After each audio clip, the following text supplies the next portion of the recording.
Here's a lower body stretch session that cricketers can do before, during, or after a game. Whether it's the morning of a game at home, or you've got tight hamstrings after a game and you want to recover, or maybe you're about to go out and bowl and you need to quickly do something in the changing room to get loose. Each of these 5 exercises, I want you to hold it for 8 to 10 seconds each side, and depending on how much time you've got, you might do it multiple times each side. This session is actually an optional session for our CrickFit athletes on the app, and they can use it whenever they want. So if you want access to not only this session, but a program tailored specifically to your game and over 600 other exercise tutorial videos, hit the link in the description. But now, let's get on to the session. Quick side note, for any stretch sessions, I'd always do it shoes off. And especially for this first stretch, it's gonna allow you to get more bang for buck from doing the same movement. First up, we're just gonna do a standing calf stretch. So pushing into a solid object, you're gonna have your weight forward, and you're gonna have this back knee straight.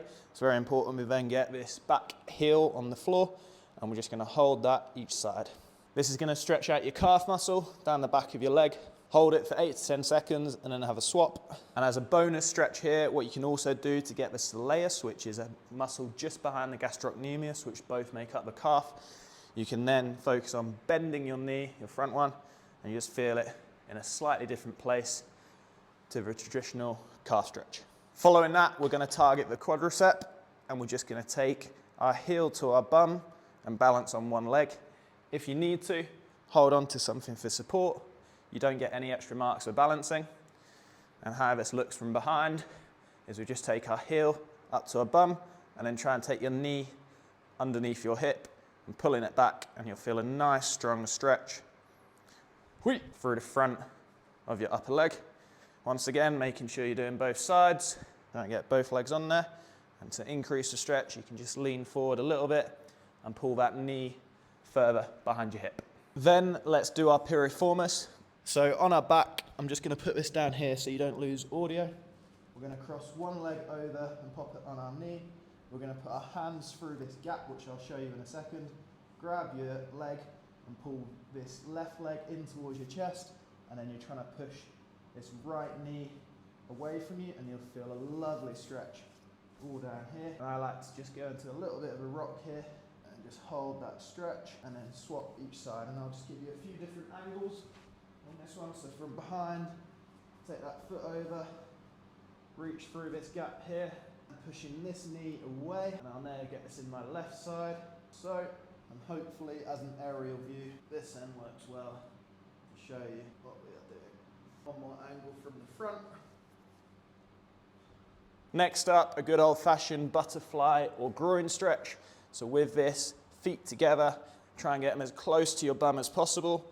And then we're going to try and take these knees down towards the floor. We'll feel it all on the inside of our groins here. Sometimes I like to just imagine you've got wings and you're just flapping them. Try and get those knees a bit lower each time. Really important to try and get your heels in as close to your bum as possible. So from the side, it looks like this. In there. And then try and take those knees down and towards the floor and hold that stretch. Finally, we're going to stretch down the back of our upper leg and do our hamstring. So we're going to bring in basically the butterfly position, but bring your foot in towards your leg. And then we're going to reach towards our toe. Keep this knee nice and straight and just hold that stretch. You'll get it down your calf a little bit as well. With this, a lot of people find this really tough with very tight hamstrings. So if it's too hard to get your toe, just reach down towards your shin and just try and take your chest towards your knee a little bit.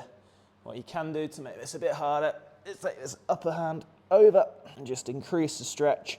You can also add in some rotations up and round, 8 to 10 seconds each side. Have a swap and just get comfortable, fully extending your knee. And there you have it. That should hopefully take 2 to 5 minutes, depending on how long you hold the stretches for. I'm actually not a huge believer in stretching. I don't do loads of it. I actually focus on something called mobility rather than flexibility. And even though I've probably made it look like I stretch my hamstrings a lot there because I've touched my toes easily, I hardly ever do that exercise. So if you suffer with tight hamstrings and you spend hours stretching them but they don't seem to get better, check out this video here, which is going to explain why maybe your hamstrings aren't the issue, your hip mobility is.